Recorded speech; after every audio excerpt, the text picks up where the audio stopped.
네, 안녕하세요. 네, 안녕하세요. 네, 어제 뵙고 또 뵈니 너무 더 반갑습니다. 어제 비해서 딱 반 오셨네요. 분주하게 오늘 또 임원 모임도 있고 각 부서별로 아마 모임 있는 것 같습니다. 함께 기도하겠습니다.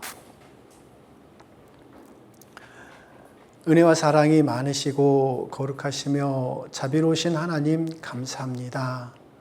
죄악 가운데 살던 우리를 먼저 불러 주님의 십자가의 보혈로 구원해 주시고 저 천국 살아있는 소망과 하나님의 자녀 삼아 주심에 너무도 감사를 드립니다.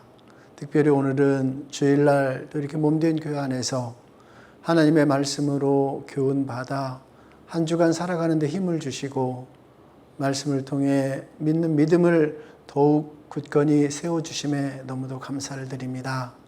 그 크신 구원의 은혜와 사랑을 아직도 모르는 이들에게 전할 수 있는 기회를 허락해 주셨고 또 그 기회 가운데에 주님 앞에 섰을 때에 많은 상급을 받을 수 있는 은혜를 또한 허락해 주심에 너무도 감사를 드립니다. 또 이 시간 악의 수양의 5차 수양회가 진행이 되고 있습니다. 진행되는 그 일정마다 주님이 앞서 행해 주셔서 부족함이 없도록 어려움이 없도록 도와주셔서 큰 구원의 역사가 나타나도록 지켜주시고 함께해 주시길 원합니다.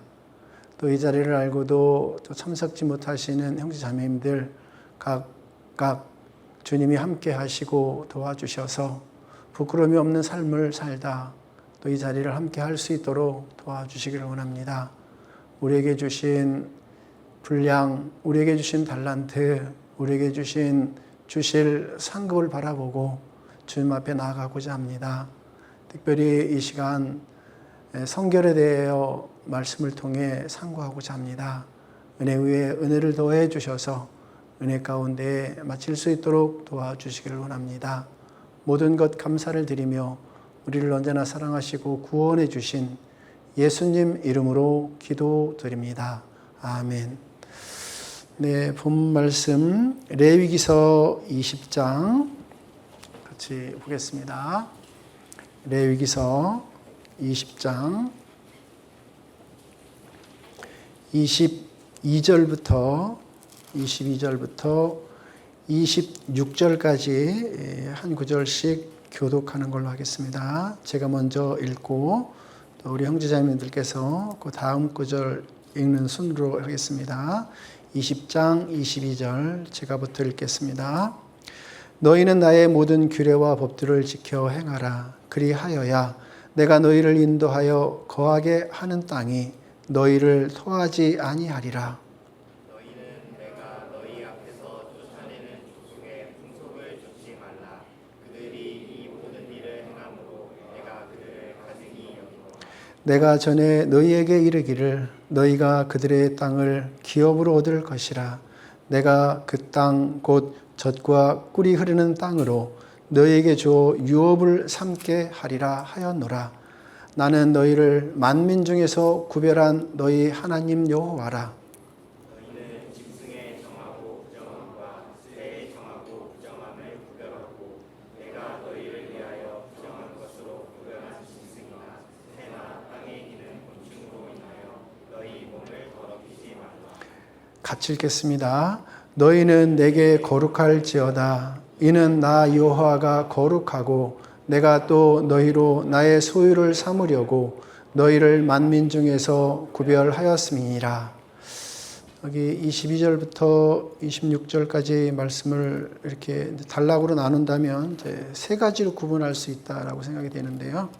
먼저 22절, 23절에 너희는 나의 모든 규례 법도를 지켜 행하라. 그리하여야 내가 너희를 인도하여 거하게 하는 땅이 너희를 토하지 아니하리라 라고 말씀하시면서 23절에 너희는 내가 너희 앞에서 쫓아내는 족속의 풍속을 좇지 말라. 그들이 이 모든 일을 행함으로 내가 그들을 가증히 여기노라 라고 하시면서 24절에 그럴 때에 기업으로 얻을 것이다 라고 이렇게 한달라고 한다면 또 24절, 25절에서는 특별히 많이 나온 단어가 이제 구별하라, 구별하고 구별하라, 구별하라 이런 부분들을 말씀을 하고 있습니다.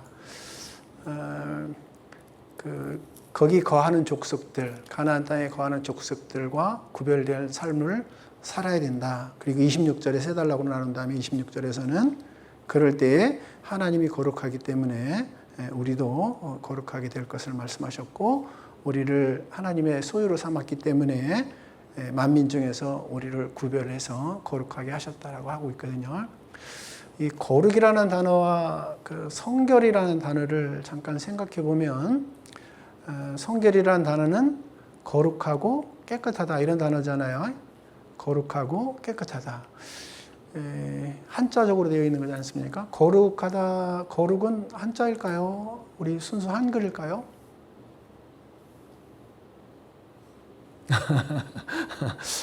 왜 이럴까요? 거룩은 한자가 아니죠, 그죠? 우리나라 순수 한글인데요.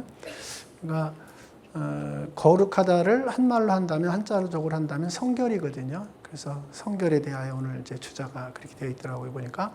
결국에는 성결이라는 것은 깨끗하고 거룩하고 깨끗하다라는 뜻이기 때문에 성경에 그 많은 단어들이 기록되어 있지만 성결이라는 단어는 한 40회 정도 나왔고, 거룩이라는 단어는 420번 정도, 400회가 넘게 이렇게 거룩이라는 단어가 나와 있더라고요, 보니까. 그만큼 이제 성결에 대하여 그러면 거룩에 대하여 이렇게 해도 이제 무방하다라고 생각이 됩니다. 그럼 조금 단어적 표현으로다가 다르게 말을 한다면, 거룩이라는 것은 이제 하나님이 거룩하기 때문에 우리를 거룩하게 해주셨고, 그리고 거룩하게 해주신 우리를 통해서 우리도 거룩하게 될 것을 말씀하고 있습니다. 그리고 이제 성결이라는 부분들은 그러니까 구원받은 이후에 어떻게 살아야 될까에 대해서 구별된 삶을 통해서 성결한 삶을 살기를 원한다, 이렇게 이제 해석을 해도 괜찮지 않을까라고 생각이 됩니다. 그래서 성결이라는 단어는 거룩하고 깨끗하다, 두 가지를 병행해서 이제 말씀을 드리려고 합니다.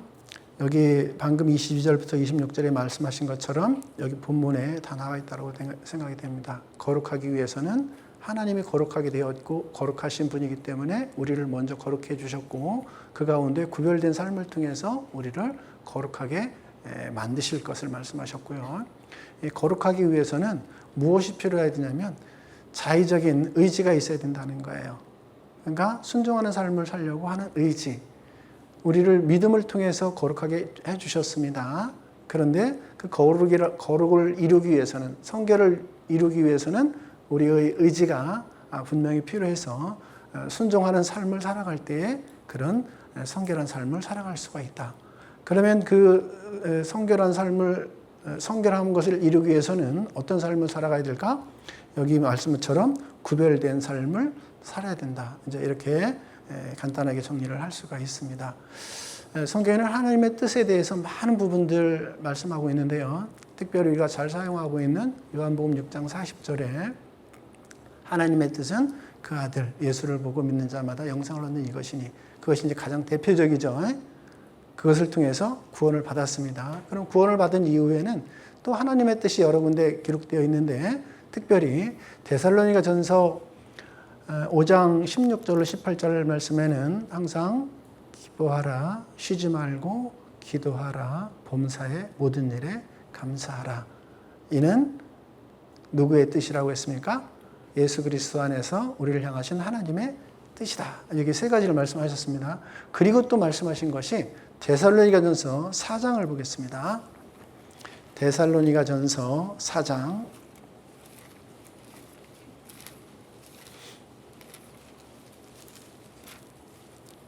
3절입니다. 데살로니가전서 4장 3절입니다. 하나님의 뜻은 이것이니 너희의 거룩함이라 말씀하셨거든요. 그래서 거룩하기 위해서 이런 것을 곧 음란을 버리고 말씀하셨고, 7절에도 보면 7절 한 구절을 같이 읽어보겠습니다. 하나님이 우리를 부르심은 부정케 하심이 아니요 거룩케 하심이니. 즉 하나님의 뜻을 이렇게 5장 16절로 18절 말씀에는 하라 하라 하라 세 가지를 말씀하셨고 그것이 하나님의 뜻이다라고 말씀하셨고 여기서는 너희의 거룩함이라 이렇게 말씀하셨어요. 그래서 우리가 거룩하게 되고 성결하게 되는 것은 누구의 뜻이냐면 하나님의 뜻입니다. 그런데 바로 거룩해질 수 있을까요? 바로 우리가 성결한 생활을 할 수 있을까요? 그렇지 못하다는 것이 이제 문제지 않습니까?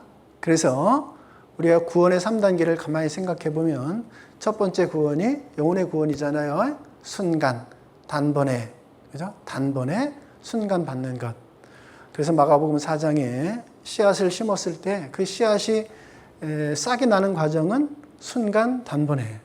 우리가 아마 여러분들 그 씨앗을 심어본 분들은 아실 텐데요. 아마 대부분 씨앗을 잘 안 심어보셨을 것 같아, 그죠?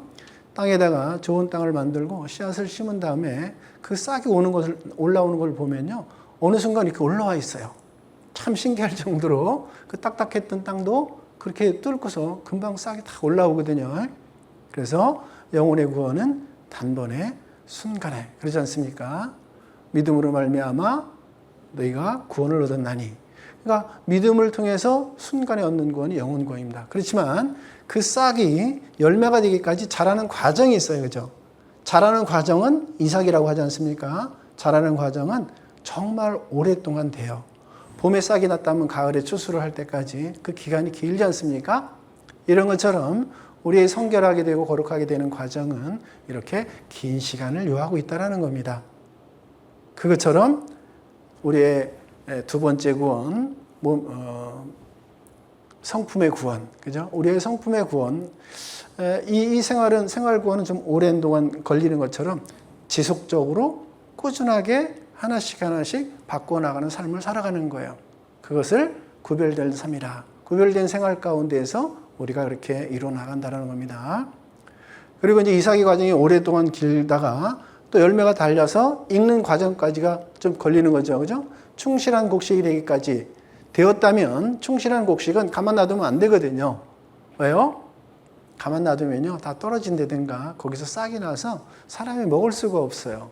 그래서 낫을 대나니 바로 몸의 구원은 또 단번에 예수님이 공중에 오셨을 때 살아있는 사람들은 데려감을 당하고 그리고 주 안에서 있지 않은 사람들은 버려둠을 당할 것이다. 이런 과정을 생각해 보면 나의 성결에 대해서 나의 거룩에 대해서는 하나님께서 기회를 많이 주셨구나. 그러니까 내가 지금 거룩하지 못하고 성결하지 못해도 감사할 수 있는 거예요. 왜 나는 이렇게 잘 변하지 않지? 그 시간을 두신 거예요. 그 시간 가운데 하나님 앞에 순종하는 삶을 통해서 우리에게 무엇을 하나님이 주시고자 하느냐? 상을 주시고자 하는 기간을 우리에게 주신 거예요.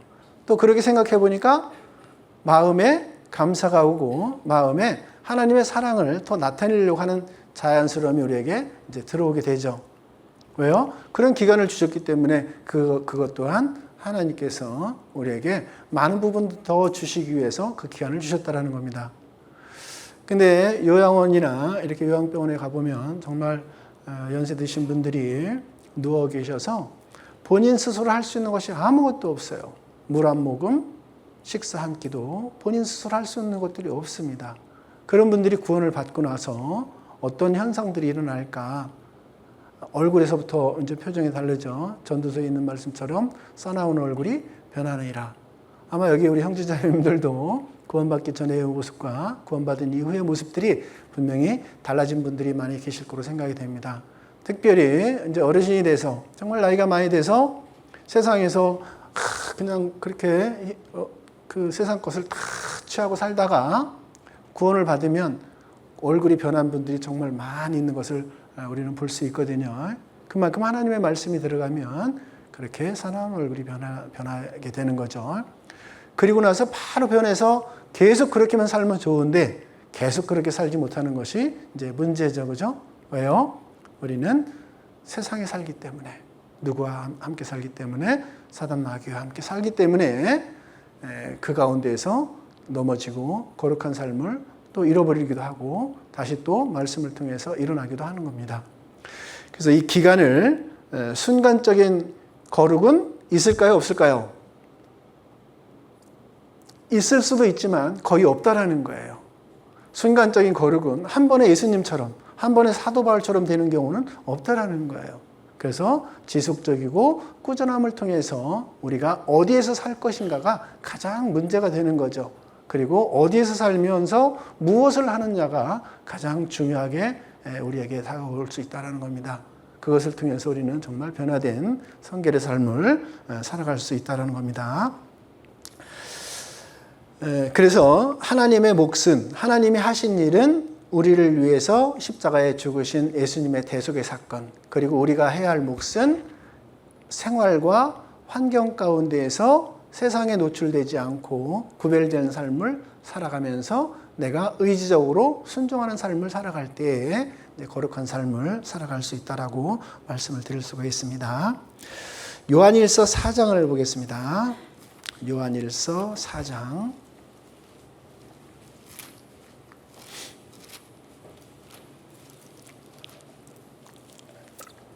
제가 18절부터 읽어드리겠습니다. 요한일서 4장 18절. 사랑 안에 두려움이 없고 온전한 사랑이 두려움을 내어 쫓나니 두려움에는 형벌이 있음이라. 두려워하는 자는 사랑 안에서 온전히 이루지 못하였느니라. 우리가 사랑함은 그가 먼저 우리를 사랑하셨음이라. 누구든지 하나님을 사랑하노라 하고 그 형제를 미워하면 이는 거짓말하는 자니 보는 바 그 형제를 사랑치 아니하는 자가 보지 못하는 바 하나님을 사랑할 수가 없느니라. 그래서 거룩을 하기 위해서는 우리 안에 무엇이 먼저 있어야 될까라는 거예요. 은혜와 하나님의 사랑이 있어야 된다라는 거예요. 그래서 거룩한 삶을 살기 위해서는 어떤 두려움 때문에 하는 것이 아니고, 어떤 죄를 없애기 위해서 하는 것이 아니고, 어떤 세상 가운데 어떤 영예를 누리기 위해서 하는 것도 아니고, 그 은혜와 사랑을 받은 사람들이 은혜와 사랑 때문에, 은혜와 사랑에 대한 감사 때문에 할 수 있다는 겁니다. 하지 못하는 아이에게 무엇을 시킬 때에 정말 막막해 할 거예요. 그런데 하나님은 먼저 우리에게 그것을 주셨기 때문에, 그 사랑과 은혜를 먼저 주셨기 때문에 그 사랑과 은혜를 보답하는 삶이 바로 성결한 삶이라는 거예요. 보답하는 삶이. 그래서 여기 말씀처럼 사랑 안에 두려움이 없고 온전한 사랑이 두려움을 내어 쫓나니 두려움에는 형벌이 있음이라. 두려워하는 자는 사랑 안에서 온전히 이루지 못하느니라. 결국 사랑을 받은 자로서의 해야 할 일이 바로 거룩한 삶이라는 겁니다.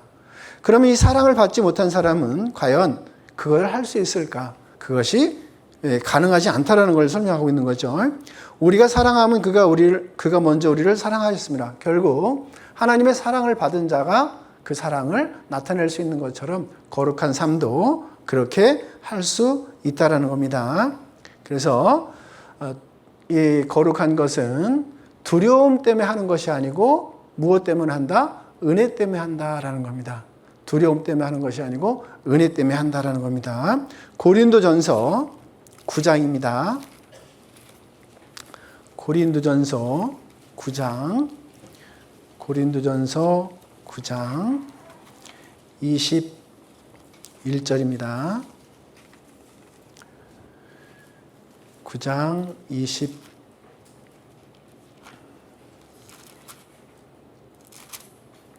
21절. 9장 21절. 율법 없는 자에게는 내가 하나님께는 율법 없는 자가 아니요 도리어 그리스도의 율법 아래에 있는 자나 율법 없는 자와 같이 된 것은 율법 없는 자들을 얻고자 함이라. 여기 말씀처럼 우리가 율법에 매여서 거룩한 삶을 살아가라고 하는 것이 아니고 자유를 주셨고 그 자유를 통해서 은혜를 통해서 감사를 통해서 사랑을 통해서 그 거룩함을 이룰 수 있다는 것을 말씀하고 있는 거죠. 율법 없는 자에게는 내가 하나님께는 율법 없는 자가 아니요 도리어 그리스도의 율법 아래에 있는 자나 율법 없는 자와 같이 된 것은 율법 없는 자들을 얻고자 함이라 라는 말씀처럼 내가 율법에 매여서 거룩한 생활을 하는 것이 아니라는 겁니다. 은혜와 사랑 안에서 우리를 주셨기 때문에 그 안에서 할 수 있는 것이 바로 이 거룩한 삶이라는 겁니다. 그래서 특별히 이제 이렇게 오늘 여기 오신 것만 하더라도 지금 무슨 생활을 하는 거예요? 구별된 생활을 하는 거예요. 그죠? 그래서 여기 오신 것만 해도 오늘 거룩한 삶은 성공을 한 거잖아요. 그죠? 맞죠? 맞습니다. 이렇게 구별될 수 있는 분위기에서 내가 이 환경에 들어와 있기 때문에 나는 지금 구별되는 삶을 통해서 내가 지금은 거룩하게 된 거예요. 그러니까 무리 안에 있을 때에는 죄를 지으라고 해도 여러분들 죄 지을 수 있을 것 같아요? 죄 짓기가 쉽지 않거든요. 그죠? 우리 그리스도 안에 있을 때에는 우리가 죄의 기질들이 막 나타나지 않거든요. 그러면 무리 안에 있는 것 자체가 거룩한 삶을 살아가고 있다는 거예요. 그러면 이 안에 있을 때 하나님이 주실 상급을 생각해 보면 얼마나 큰 것이 우리에게 하나님은 지금도 주고 계신다라는 거죠. 이 한 시간의 시간들이 그만큼 중요한 거죠. 주일에 몸된 교회 안에 나와 있는 것 자체가 우리에게는 너무 중요한 거예요. 그 시간에 만약에 세상 사람들과 같이 있다면 구별된 삶을 살지 못함으로 인해서 거룩한 것을 실패한 거죠. 그죠? 성결의 생활을 실패한 거죠. 그러니까 이렇게 오신 것 자체가 너무 큰 성공인 거죠. 그리고 두 번째는 죄의 삶이 아닌 그 성결한 삶을 살기 위해서는 우리 삶에 항상 목적을 둬야 된다는 겁니다. 목적을. 무엇을 할 때마다 내가 이것을 왜 할까? 내가 환경에 노출되어 있을 때마다 내가 여기에 왜 와 있을까? 이런 부분들을 목적이라고 할 수 있지 않습니까? 분명히 잠을 자는 것도, 직장을 다니는 것도, 밥을 먹는 것도 하물며 우리가 숨을 쉬고 있는 것도 하나의 목적을 잘 생각해 보면 의미를 둔다면, 그 하나하나의 삶에 의미를 둔다면 분명히 의미가 다 나타날 수 있거든요. 의미가 다 나타날 수 있거든요. 그럼 그 의미에다가 이것이 성결한 건가? 이것이 거룩한 건가? 이것이 죄인가? 이런 부분들을 우리가 하나씩 적용을 해본다면 거룩한 생활 가운데 우리를 노출시킬 수가 있는 겁니다. 구별된 삶 가운데 우리를 노출시킬 수가 있다는 거예요. 그것이 이제 우리 삶의 원리이고 그것이 바로 성결하게 하기 위한 원리라는 겁니다. 그 첫 번째로 내가 어떤 일을 시작할 때 이 일이 하나님께 영광을 돌릴 만한 일인가? 내가 어떤 일을 시작할 때 내가 이 일이 과연 하나님께 영광을 돌릴 만한 건가? 그러면 자연스럽게 내가 거룩한 삶으로 이어져서 생활할 수 있다는 거예요. 근데 아무 생각 없이 무엇을 해요? 일을 시작할 때에도 아무 생각 없이 그냥 해요. 또 생각을 하더라도 세상 것을 통해서 어떤 내 명예와 어제 현달에 대해서 배웠잖아요. 세상의 부귀와 명예와 어떤 권세와 어떤 돈에 대한 가치와 이런 것에 내가 목적을 두고 삶의 의미를 둔다면 과연 내가 하나님 앞에 올바른 거룩의 생활, 성결의 생활을 할 수 있을까요? 그렇지 못하다는 거잖아요. 그래서 하나하나에 다 의미를 두면, 목적을 두면 우리가 성결한 생활 가운데에 이삭이 잘 자랄 수 있는, 튼튼하게 자랄 수 있는 그런 생활로 우리를 바꿀 수 있다는 겁니다. 10장을 폈으니 10장 31절 10장 31절 한 구절을 같이 읽겠습니다. 그런즉 너희가 먹든지 마시든지 무엇을 하든지 다 하나님의 영광을 위하여 하라. 그러니까 먹든지 마시든지 무엇을 하든지 그랬어요. 다 우리의 삶 전체 주어진 하루의 24시간을 내가 지금 어떻게 무엇을 위해서 살아가는가를 곰곰이 생각해 보면서 그 일에 이렇게 나간다면 우리는 거룩한 생활을 분명히 할 수 있다라고 말씀하고 있습니다. 그래서 시편에 보면 다윗이 무엇을 할 때마다 하나님이 앞에 계시다. 그래서 사무엘하에 보면 다윗이 전쟁에 나갈 때마다 어디에 나갈 때마다 여호와께 묻자와 가로되 이 말씀을 했잖아요. 그죠? 항상 여호와께 물었어요. 그 부분을 우리 또한 우리에게 적용을 한다면 시편 16편을 보겠습니다. 시편 16편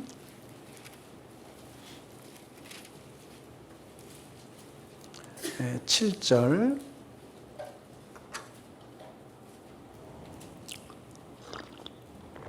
시편 16편 7절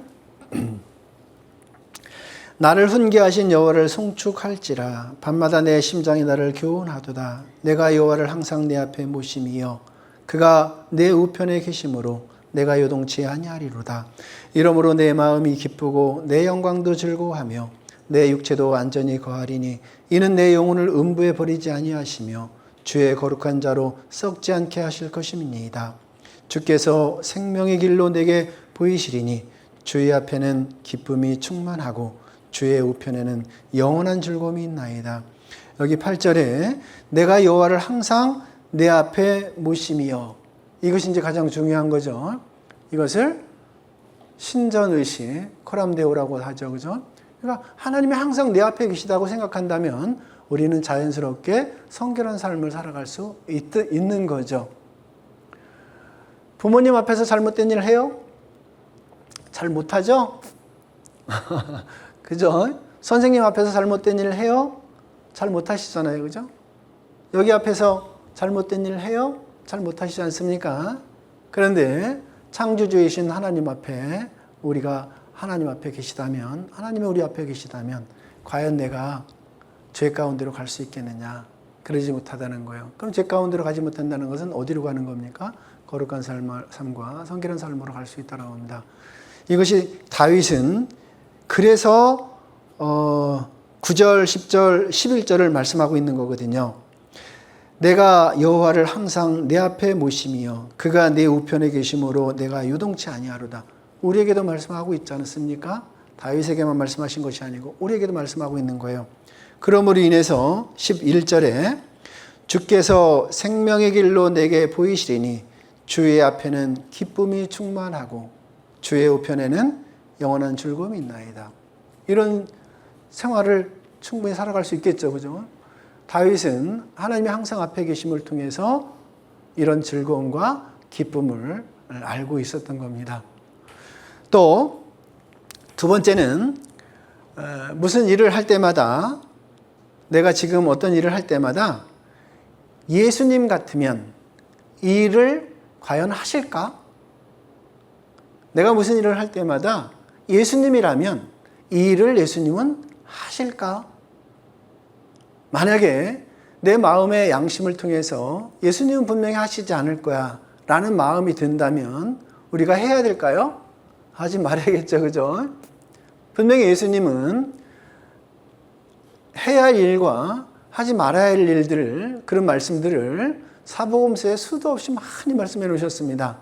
그런 말씀 가운데 나를 적용한다면 내가 과연 하지 말라는 것을 할 수 있을까라는 겁니다. 베드로전서 2장입니다. 베드로전서 2장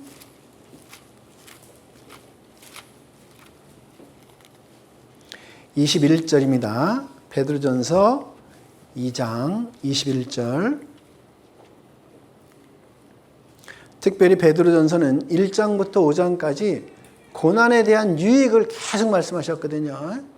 고난에 대한 유익을. 그리고 2장에서는 MA 고난을 당하여도 MA 받는 고난도 있다라고 말씀하시면서 21절에 이를 위하여 너희가 부르심을 입었으니 그리스도도 너희를 위하여 고난을 받으사, 거기서부터는 같이 읽어보겠습니다.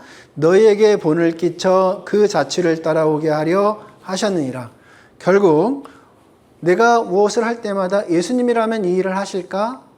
예수님은 예수님을 따라오라고 하셨습니다. 요한복음 13장에 예수님께서 사랑하는 자들을 끝까지 사랑하시되 라고 말씀하시면서 제자들의 발을 씻겨주셨습니다.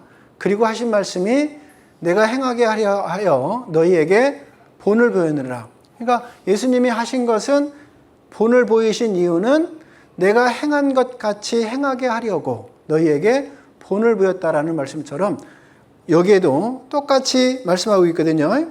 너에게 본을 끼쳐 그 자취를 따라오게 하려 하셨느니라. 결국 내가 무슨 일을 할 때 이것을 예수님은 하실까를 생각해 본다면, 예수님의 발자취를 우리가 따라간다면 분명히 성결한 생활을 우리는 충분히 할 수 있다는 거죠. 세 번째는 내가 이 일을 하고 있다가 주님이 오셔도 좋은가 한번 생각해 보는 거예요.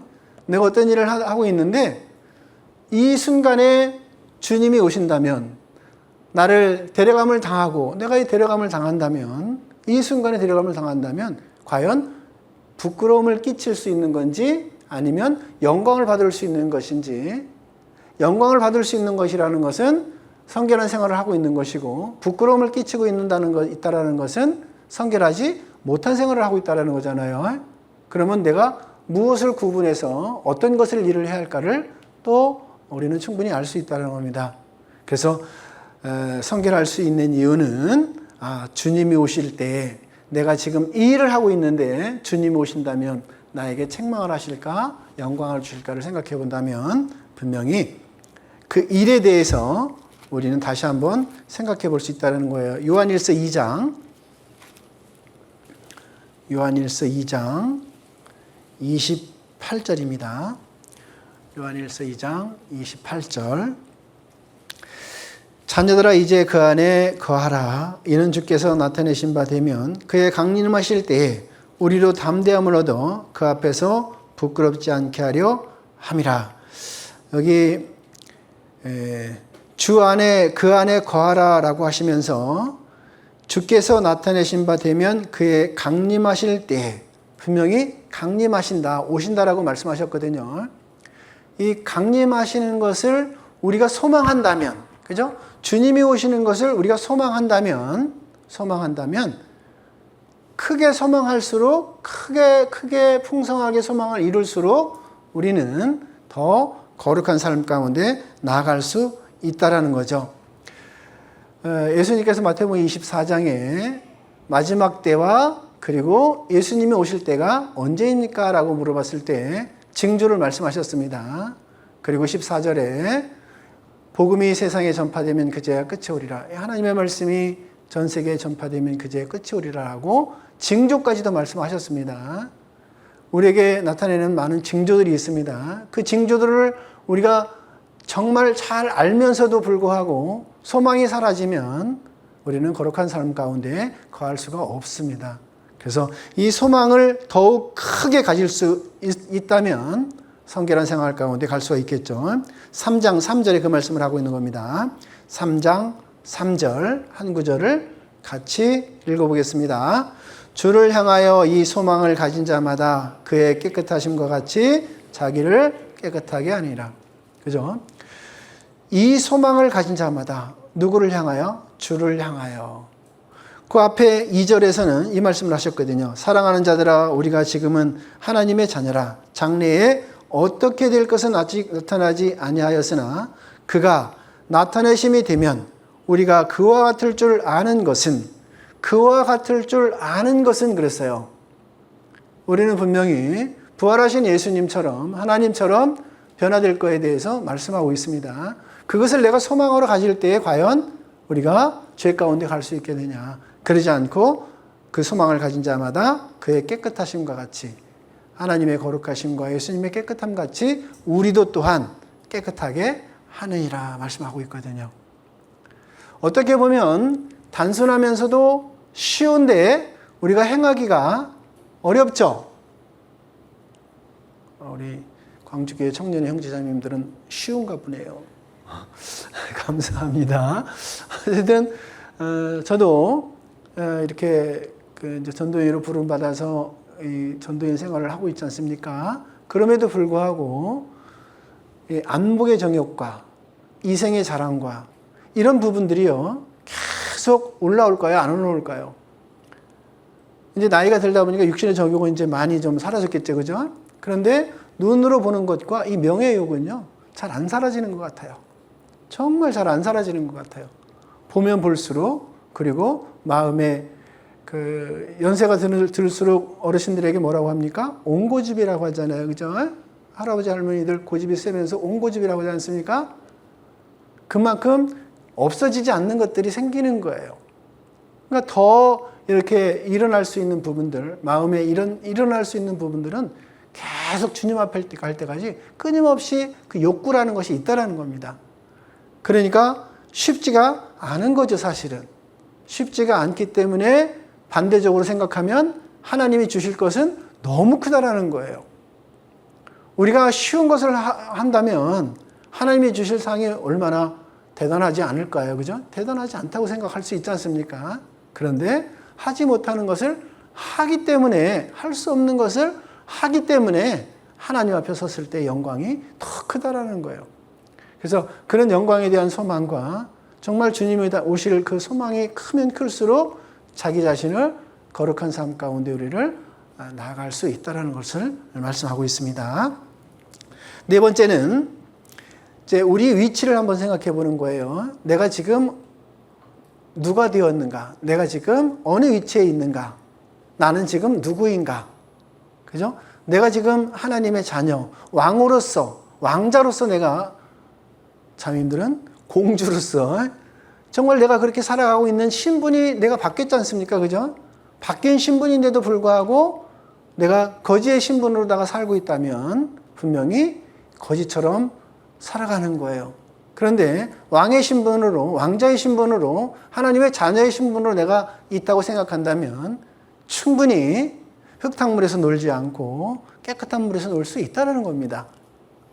그런데 그 신분이 바뀌었는 하나님은 바꿔주셨는데도 불구하고 내 스스로 밖에 있지 않다고 생각한다면 흔히 그 남자들 얘기하는 것들이 그런 얘기 하잖아요. 군대 갔다 와서 예비군복을 입혀놓으면 아무 데나 가서 뒹구른다고. 신사복 정장을 입고 나서는 아무 데서 가서 구르지 못하는데 군복을 입고 예비군복을 입으면 아무 데나 가서 구른대요.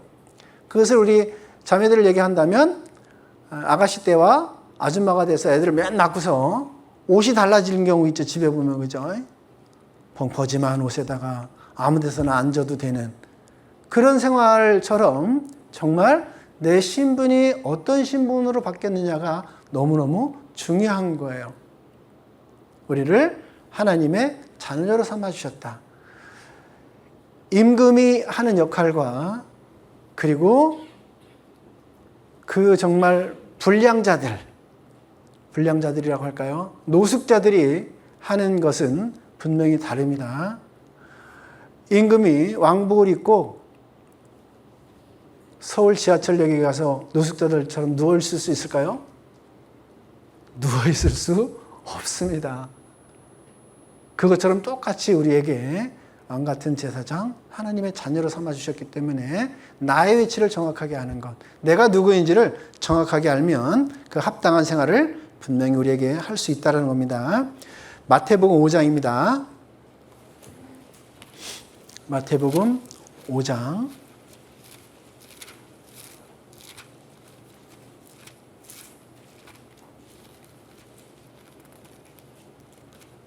13절입니다.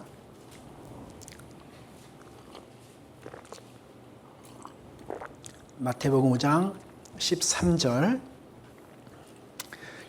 너희는 세상의 소금이니 소금이 만일 그 맛을 잃으면 무엇으로 짜게 하리요? 후에는 아무 쓸데없어 다만 밖에 버리고 사람에게 밟힐 뿐이니라. 너희는 세상의 빛이라 산 위에 있는 동네가 숨기지 못할 것이요. 사람이 등불을 켜서 말 아래 두지 아니하고 등경 위에 두나니 이러므로 집안 모든 사람에게 비치느니라. 16절 같이 읽겠습니다. 이같이 너희 빛을 사람 앞에 비추게 하여 저희로 너희 착한 행실을 보고 하늘에 계신 너희 아버지께 영광을 돌리게 하라. 여기 소금과 빛에 대해서 말씀하셨고 그 등불을 그 대박, 말 이런 거 탁탁 말이 아니고 이렇게 쌀 대고 뭐 이렇게 보리 대고 하는 그 말 있죠. 이렇게 큰 거죠. 이 말을 거꾸로 엎어놓고서 거기다 등불 켜봐야 세상 빛이 안 나타나잖아요. 그죠? 이것처럼 등경. 아마 여러분들 등잔 잘 못 보셨을 거예요. 그죠? 제가 국민학교 5학년 때 저희 시골이 불이 들어왔거든요. 불이 이거 전기가. 국민학교, 초등학교 5학년 때. 그러니까 그때는 그럼 전기가 들어오기 전에는 뭘 켰을까요? 다 등잔불 켰어요. 등잔불에 어떨 때는 그 송진 있잖아요. 송진을 기름으로 떼기도 하고 이제 이렇게 등유가 없을 때 뭐 그렇게 해서 송진을 이렇게 녹이면 그것이 기름이 돼서 여기다 심지를 이렇게 박아서 불을 이렇게 뗐거든요. 불을 피웠거든요, 방에. 그럼 아침에 되면은요, 코가 새까매져요. 송진 끓음 있잖아요, 끓음. 이것이 막 이렇게 올라와서 이제 코가 새까매지거든요. 이런 등잔 위에다가 불을 켜지, 등잔을 거꾸로 하고 말을 거꾸로 하고 속에다가 불을 켜면 빛이 안 나타나잖아요. 그런 것처럼 우리는 세상의 빛이고 우리는 세상의 소금이다, 이렇게 말씀하셨습니다. 근데 소금이 녹지 않으면 아무 효력이 없잖아요. 그죠? 녹아야만 짠맛을 내지 않습니까? 빛도 똑같다라는 거지 않습니까? 감추면 안 나타나고 나타내야, 보여줘야 나타나는 것처럼 우리에게 그 생활을 하라는데, 여기 16절에 그 말씀을 하셨잖아요. 이같이 너희 빛을 사람 앞에 비치게 하여 저희로 너의 착한 행실을 보고, 그랬어요. 그죠? 우리의 착한 행실, 즉 거룩함과 성결한 삶을 통해서 그것을 보고 하늘에 계신 너희 아버지께 영광을 돌리게 하라. 이 말씀처럼 우리의 생활을 어떻게 해야 될 것을 분명히 말씀하고 있는 겁니다. 그러기 위해서는 내가 누구인지를 알아야 되는 거잖아요. 그죠? 하나님의 자녀이고 왕 같은 제사장이고, 이 부분을 정확하게 알 때에 우리의 생활은 분명히 바뀔 수가 있는 겁니다. 에베소 5장 8절에도 너희가 전에는 어둠이더니 이제는 주 안에서 빛이라 라고 말씀하시면서 빛의 자녀들처럼 행하라. 빛의 자녀들처럼 행하라 라고 말씀하고 있습니다. 세상 범죄의 4분의 3이 뭐로 인해서 일어나는지 알아요? 범죄의 4분의 3이 무엇으로 인해서 일어날 것 같아요? 세상 범죄의 4분의 3이 무엇으로 인해서 일어나는 줄 아세요, 혹시? 뭐로 인할 것 같아요? 첫 번째. 생각 안 해보셨어요? 쑥스러워요, 대답하기가? 4분의 3이 술로 인해서 일어난대요. 뭐로 인해서요? 술로 인해서. 참 심각한 거잖아요, 그죠? 그러니까 세상 범죄의 4분의 3이 술로 인해서 일어난다 그래요. 근데 성경에서는 뭐라고 했습니까? 술을 쳐다보지도 말라. 그랬어요. 자문해 보면. 왜 쳐다보지도 말라고 했을까요? 그것의 유혹을 통해서 술이 술을 먹고 결국에는 우리를 인사불성, 우리의 기능을 마비시키는 거잖아요, 술이. 그죠? 우리를 통제하지 않습니까? 그래서 쳐다보지도 말라. 이렇게도 말씀하고 있습니다. 그 세상 범죄의 90%가 이제 술 때문에 일어난다라고도 말을 하고 있습니다. 그래서 그리스도인은 누구답게 살아야 돼요? 그리스도인은 그리스도인답게, 답게. 아, 나는 그리스도인이지. 그래서 그리스도인은 그리스도인답게 살아갈 때에 우리를 성결케 한다라는 겁니다. 또 우리의 몸이 얼마나 가치가 있는지, 5번째는 우리의 몸이 얼마나 가치가 있는지를 알아야 돼요. 나는 누구로부터 내가 된 거냐? 나는 무엇이냐? 성전이라는 거죠. 이 몸이 바로 성전이라고 말씀하고 있지 않습니까? 고린도전서 6장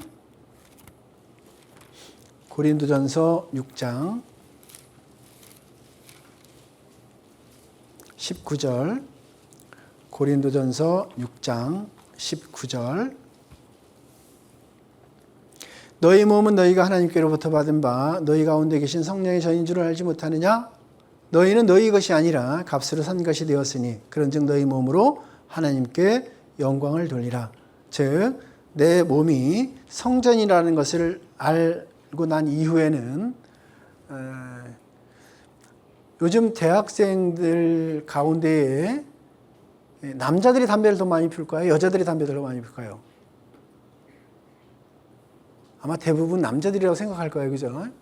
전자담배는 남자들이 많이 피울까요? 여학생들이 많이 피울까요? 남학생들이 많이 피울까요? 여학생이 훨씬 많이 피워요.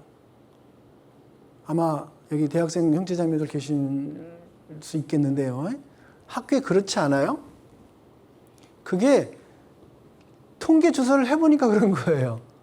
그만큼 많은 부분들이 그것을 뭐 잘못했다 잘했다 이걸 따지는 것이 아니고, 과연 내 몸이 성전이라고 생각한다면 과연 내 몸 안에다가 나쁜 것을 넣을 수 있을까라는 걸 생각해 보는 거예요. 그죠? 내 몸이 하나님의 몸이라면 과연 내 몸을 해치는 것을 내가 할 수 있을까라는 거예요. 그죠? 내 몸을 해칠 수 있는 것을 내 몸 안에다가 놓을 수 있겠느냐라는 거예요. 그러지 못한다는 거죠. 그래서 정말 성령의 전이라는 것을 내가 안다면, 그리고 하나님이 값으로 예수님을 통해서 십자가의 보혈로 나를 산 것이 되었다. 나는 즉 누구의 소속이냐? 하나님의 소속. 예수님이 피값으로 나를 사셨기 때문에 내 몸은 곧 하나님의 것이다 라는 생각을 갖는다면 내 몸을 통해서 하나님께 영광을 돌리겠죠. 뒤로 넘겨서 후서 7장을 보겠습니다. 후서 7장 1절입니다. 후서 7장 1절. 그런즉 사랑하는 자들아, 이 약속을 가진 우리가 하나님을 두려워하는 가운데서 거룩함을 온전히 이루어 육과 영의 온갖 더러운 것에서 자신을 깨끗게 하자. 여기 말씀처럼 이 약속을 가진 우리가 하나님을 두려워하는 가운데서 거룩함을 온전히 이루어 육과 영의 온갖 더러운 곳에서 자신을 깨끗게 하자라고 말씀하고 있습니다. 또 뒤로 넘기셔서 디모데후서 2장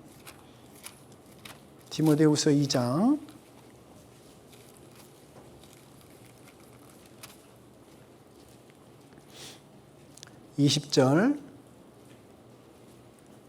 디모데후서 2장 20절.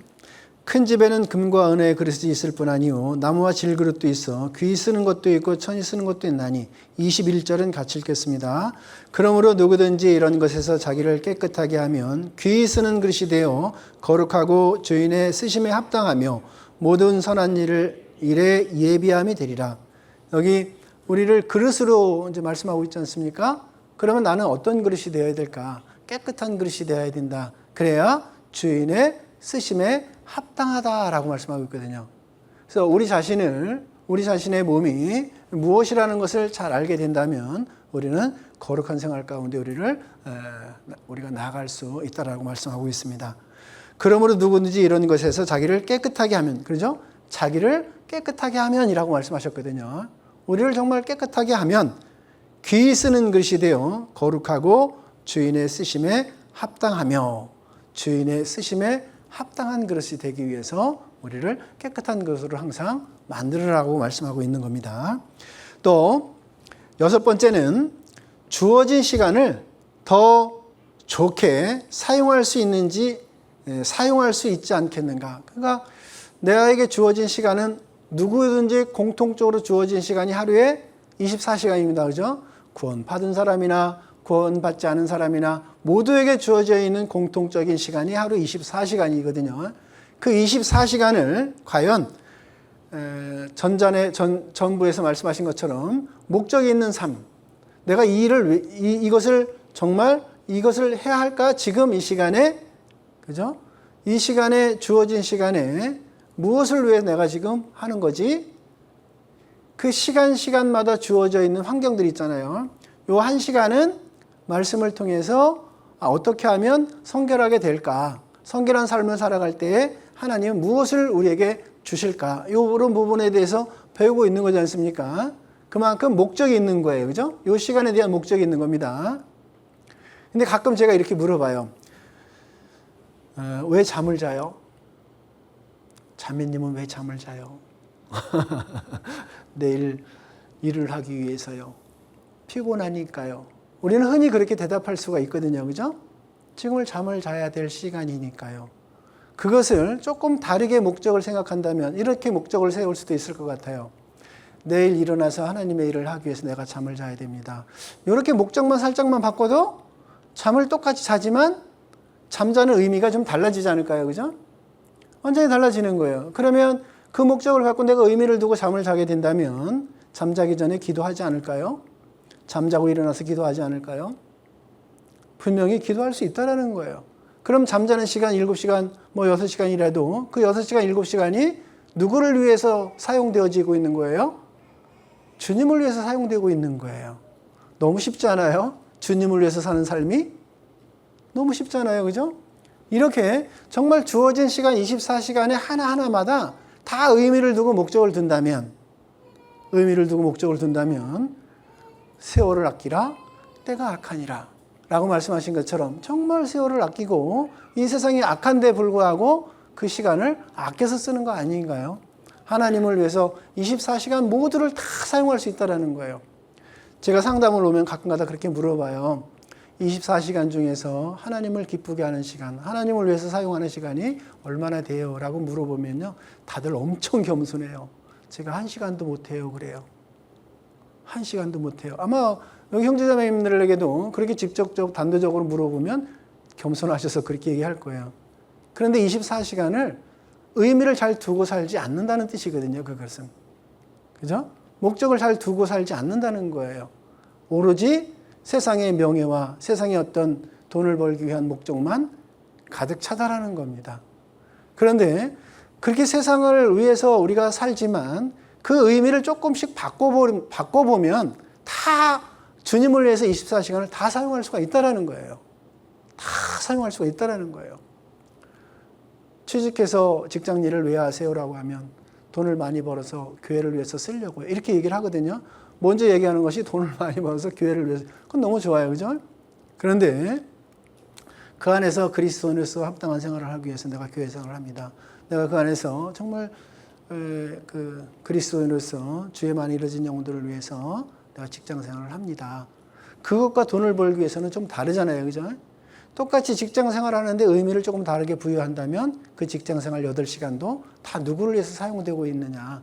하나님의 영광을 위해서 사용하고 있다는 거예요. 똑같은 것을 하지만, 그죠? 똑같은 것을 하지만 다 각각 목적이 다른 삶을 우리는 충분히 살아가고 있고 또 그것을 통해서 하나님께 영광을 돌릴 수가 있고 하나님이 그런 영광을 돌렸을 때 하나님 우리에게 주시는 반대적 급부는 뭐예요? 상이라는 거예요. 그죠? 상이라는 겁니다. 너무 간단한 삶을 살아가고 있는데 세상이 너무 복잡하고 세상이 너무 각박하고 세상이 너무 흉흉하다 보니까 그런 생각할 조차도 우리에게 주지 못하고 갖지 못하고 살아가는 게 문제라는 겁니다. 그래서 우리는 그 시간마다 정말 의미와 목적을 잘 생각해 보면 모든 24시간을 다 누구를 위해서? 주님을 위해서 사용할 수가 있다는 거예요. 그럼 주님을 위해서 사용한다는 것 자체가 우리의 생활이 거룩하고 성결한 생활을 하고 있다는 거거든요.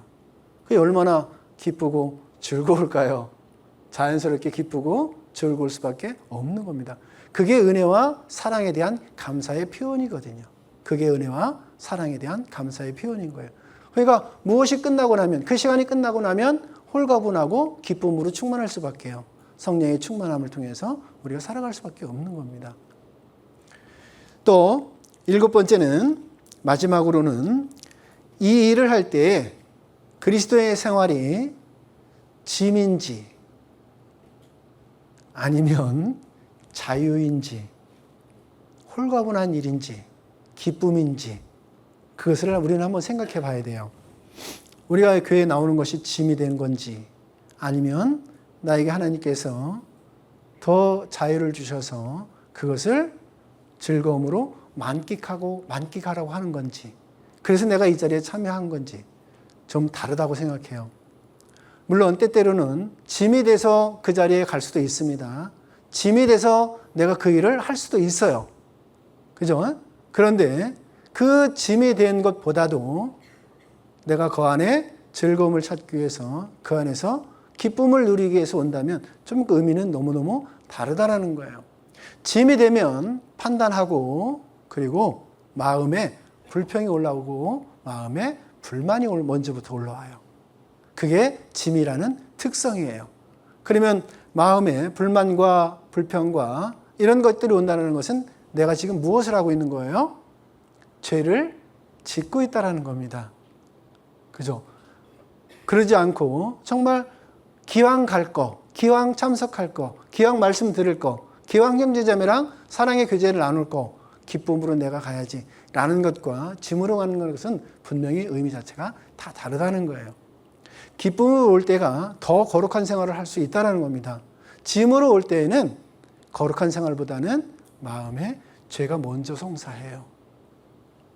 그래서 하나님은 우리에게 자유를 주셨으니 그 자유를 누릴 수 있는 것이 바로 짐이 아닌 기쁨과 은혜와 사랑인 겁니다. 그래서 7번째는 그 정말 짐으로 오는 것이 아니고 기쁨과 즐거움으로 참석한다면 너무도 좋겠죠. 고린도전서 10장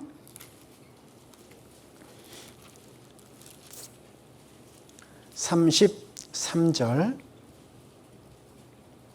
고린도전서 10장 33절 같이 읽어보겠습니다.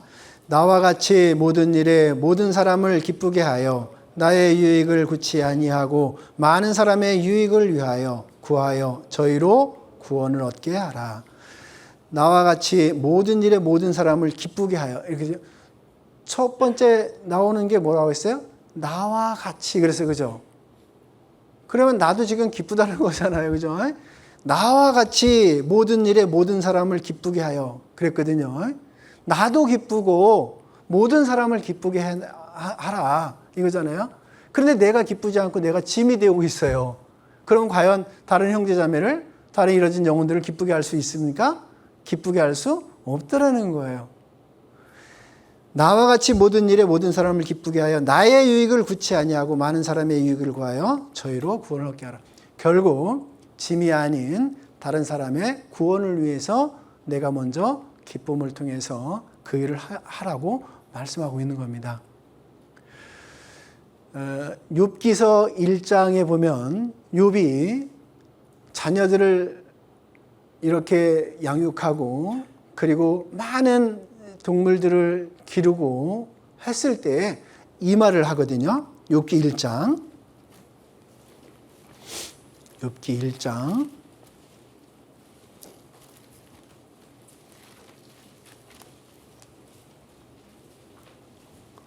5절입니다.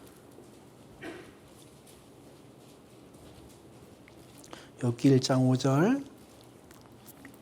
그 잔치날이 지나면 욥이 그들을 불러다가 성결케 하되 아침에 일어나 그들의 명수대로 번제를 드렸으니 이는 욥이 말하기를 혹시 내 아들들이 죄를 범하여 마음으로 하나님을 배반하였을까 함이라.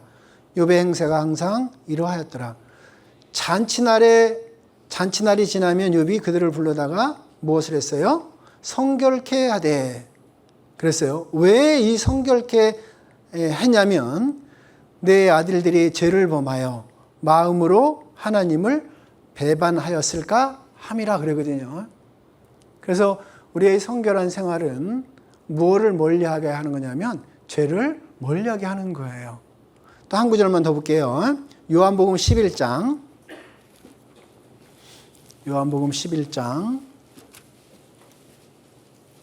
55절입니다. 요한복음 11장 55절입니다. 한 구절이니까요. 같이 읽어보겠습니다. 유대인의 유월절이 가까움에 많은 사람이 자기를 성결케 하기 위하여 유월절 전에 서울서 예루살렘으로 올라갔더니, 여기 유대인이 왜 그 예루살렘으로 올라가느냐 이 말씀을 하는 거잖아요. 그죠? 유대인이 유월절 때에 왜 예루살렘으로 갔느냐, 뭘 하기 위해서라고 했어요? 성결케 하기 위하여 그랬잖아요. 그죠? 성결케 하기 위하여 예루살렘으로 올라갔다. 우리도 주일날 이렇게 모임에 참석하고 각종 모임들이 있습니다. 구역 모임, 조모임, 부서 모임, 각각 교회 안에 모임들이 다 있습니다. 그 모임에 나가는 이유를 단적으로 이렇게 말씀하고 있는 거예요. 우리를 뭐하게 하기 위해서? 성결케 하기 위해서. 정말 이런 자리가 우리가 참석할 때에 깨끗해지는 것처럼 하나님도, 예수님도 그 일을 유대인들을 통해서 우리에게 알려주고 있는 겁니다. 오늘 그러면 성공하신 거예요? 성공하지 않은 거예요? 오늘 여기 나오신 분들은 성공하신 거예요. 이 시간만큼은 주님을 위해서 우리가 마음을 같이 하고 있기 때문에 기도하고 마치겠습니다. 주님 감사합니다. 우리를 구원해 주시고 몸된 교환해 두셔서 성결케 하도록 은혜를 허락해 주심에 너무도 감사를 드립니다. 주님이 주신 그 축복, 주님이 주신 그 영광, 주님이 주신 그 성결, 거룩 할 수 있도록 은혜를 베풀어 주심에 너무도 감사를 드립니다. 우리에게 주어져 있는 시간들 또 삶의 목적을 두고 살아갈 때에 주님이 원하시는 거룩한 생활, 성결한 생활을 할 수 있도록 도와주심에 너무도 감사를 드립니다. 주님이 이 땅에 주님이 다시 오실 그 날을 소망하는 것 더욱 풍성히 이루어 나갈 수 있도록 도와주셔서 우리의 생활이 온전히 하나님 앞에 영광되고 우리의 생활이 온전히 주님 앞에 거룩한 생활을 할 수 있도록 도와주셔서 주님 만났을 때에 영광과 칭찬과 존귀를 얻는 우리 청년의 형제자매가 될 수 있도록 지켜주시고 도와주시기를 원합니다. 이 시간 함께해 주심에 감사를 드리며 우리를 언제나 사랑하시고 구원해 주신 예수님 이름으로 기도드립니다. 아멘. 수고하셨습니다.